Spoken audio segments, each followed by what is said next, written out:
Si son aficionados a buscar por internet temas de energía, por ejemplo, motores magnéticos, de estos que parecen que simplemente funcionan con la propia fuerza del imán, y que en principio sería la máquina ideal, y ven otro tipo de motores, motores de agua, motores de hidrógeno, están viendo que realmente hay una gran revolución buscando el motor perfecto, es decir, aquel que tiene mayor eficacia. El combustible, el que lo aproveche mejor, es el que es más eficaz.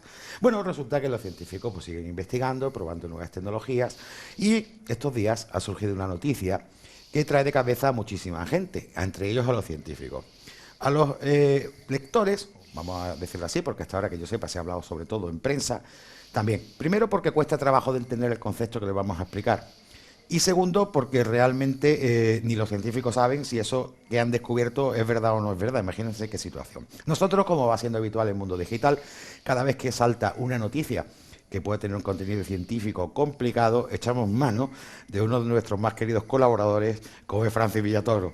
Hola Francis, ¿qué tal? ¿Qué tal? Buenos días a todos. Te vamos a nombrar traductor científico. Bueno, eso es una de las labores de los divulgadores, es traducir la ciencia al público general. Porque la verdad, cada vez la ciencia está más cerca del público en general, cada vez más interés, pero cada vez los conceptos se están complicando.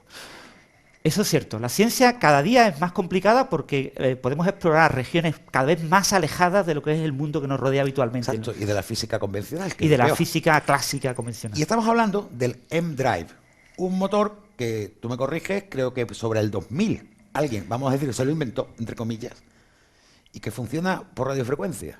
Exactamente. Pues a partir de ahí te toca, que voy a estar pendiente para enterarme yo también. Claro.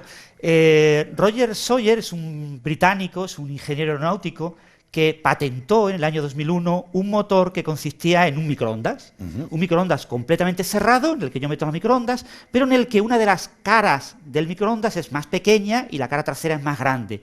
Él utilizó un troncocono, con lo que las caras eran círculos.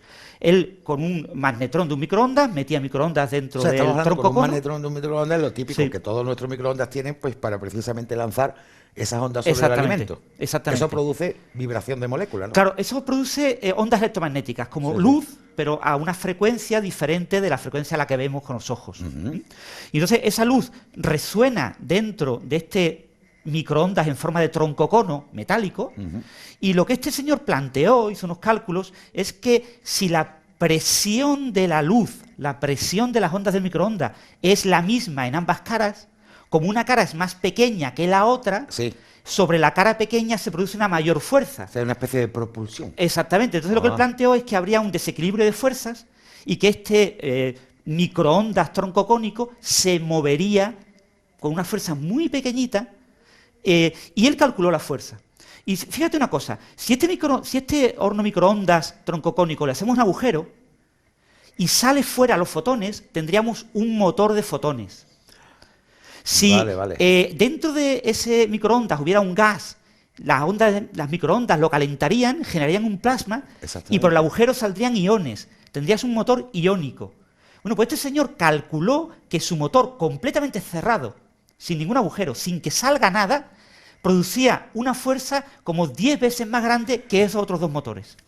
Es decir, el sistema de propulsión por este tipo, que has explicado varios, entre ellos el de plasma, por ejemplo, calienta un gas y eso provoca un plasma que al salir por una parte, lógicamente propulsa el objeto en el que esté contenido.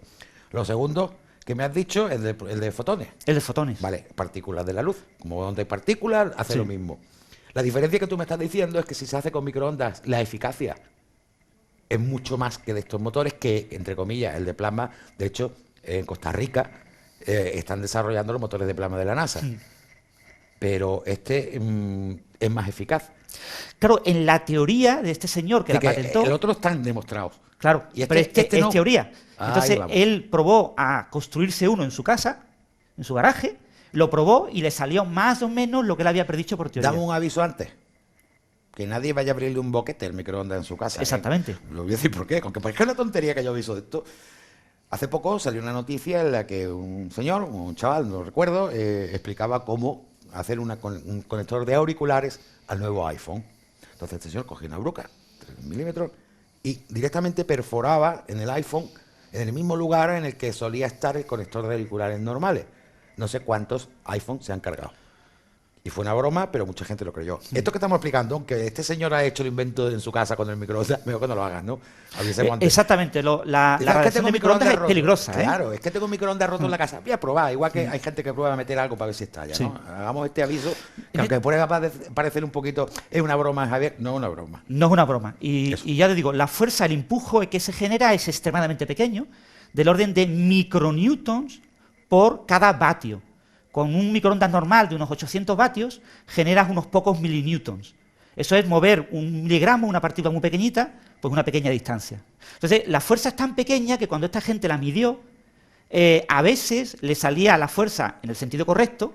Es decir, se hicieron en el mundo 7 grupos de investigación, construyeron su propio N-Drive e hicieron el experimento, y 4 de esos grupos descubrieron un pequeño empuje en la dirección de la cara pequeña, lo que predecía el británico. Pero los otros 3 grupos lo predijeron en la cara grande, en la dirección contraria. ¿Y eso? Pues no se sabe por qué. Probablemente por medidas, las medidas experimentales son muy complicadas, pues son fuerzas muy pequeñas.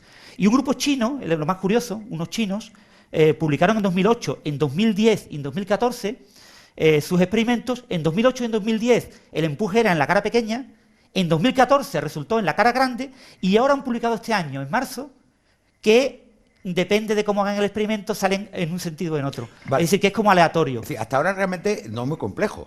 No, el sistema es muy sencillo. De hecho, el sistema, como has dicho antes, está basado ya en el sistema que asiste como el de plasma.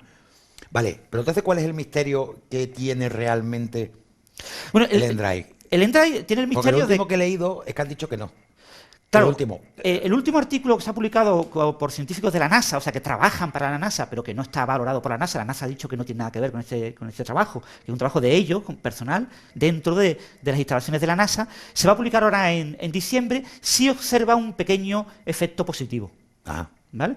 Pero hay muchas dudas sobre el resultado, hay mucha incertidumbre, y probablemente sea debido a que se calienta, las microondas calientan este troncocono metálico y lo dilatan ligeramente. Y ese nuevo estudio, movimiento de dilatación. Claro, y este nuevo estudio no ha estudiado la parte térmica.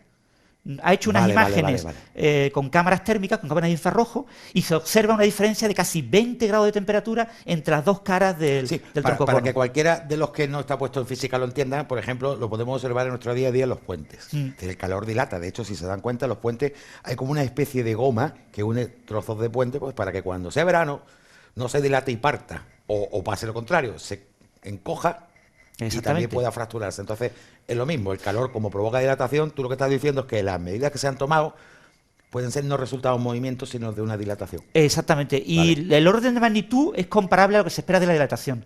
Sin embargo, esta gente en su artículo no lo detalla, no lo calcula, no lo especifican.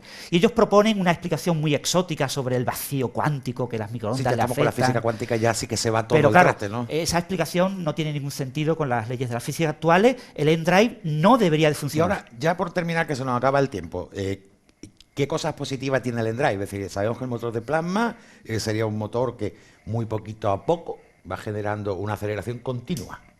Con lo cual, si se lanza una nave, irá muy despacito, pero siempre va acelerando, y se calcula que podrá ir a todo trapo, como decimos, dentro de X tiempo, ¿no? Pero que tiene el N-Drive, que no tenga el plasma. Exactamente ¿Hay algo, lo mismo. ¿O simplemente el misterio? Exactamente lo mismo. O sea, el motor del N-Drive, si funcionara, que no funciona, si funcionara, sería como una vela solar o como un motor eólico. Una aceleración continua. Una aceleración continua muy pequeñita, que dura durante mucho tiempo y que a largo tiempo te permite hacer viajes muy largos. Entonces tú montarías el N-Drive en un pequeño microsatélite y podrías, yo qué sé, acercarte ese microsatélite, por ejemplo, a la estrella más cercana, si funcionara. Echarías un tiempo en llegar, pero esto es un motor continuo. Exacto. Como nos queda un minuto, quisiera que me contara realmente sobre este tema, sobre el tema del N-Drive. ¿Por qué se está hablando sin combustible o sin no sé qué? No confundamos, porque hay mucha confusión de que, por ejemplo, como el magnético, que no necesita energía adicional, que también se duda de su existencia, la máquina perpetua podríamos hacer con eso. ¿Qué característica tiene con respecto al combustible? Porque es que funciona sin energía, no, funciona con energía, lo que no funciona con combustible, ¿no? Exactamente, no necesitas incluir el combustible. Los motores convencionales que usan combustible van perdiendo combustible conforme lo van gastando, y entonces cuando lo lanzas fuera de la Tierra con un cohete, pesa muchísimo. Y después va bajando de peso conforme va propagando, se va volando, ¿no? Esta máquina, como va a tener un generador eléctrico, por ejemplo, un generador de radioisótopos, esa es una máquina pequeñita que no cambia de peso. Sabes lo que te Ajá. pesa cuando lo lanzas en el cohete y va a mantener ese peso durante... Y por otro lado, la energía podría ser solar también. claramente, y Santa podrías Pascua, tener, he hecho el usar invento. exactamente energía de paneles solares o otro tipo de cosas. Francis, muchísimas gracias por tu presencia y estaremos pendientes de qué cosas más hace falta que vengas a traducirnos aquí para que lo enteremos todos los Perfecto. cristianos. Por mí es un placer. Pues muchísimas gracias y estamos al tanto y lo dicho, como siempre les comento, cuando vean este vídeo en nuestro canal de YouTube, recuerden que si le quieren hacer alguna pregunta a Francis o bien quieren que hablemos de un tema científico o tecnológico porque toca todos los palos y además doctor en matemáticas, ingeniero y físico, pues algo tiene que saber, ¿no? Entonces tienen esa oportunidad pues para que nosotros le traemos a Francis el tema y traernos por acá y que nos cuente. Francis, muchísimas gracias por estar con nosotros. Ok, un placer.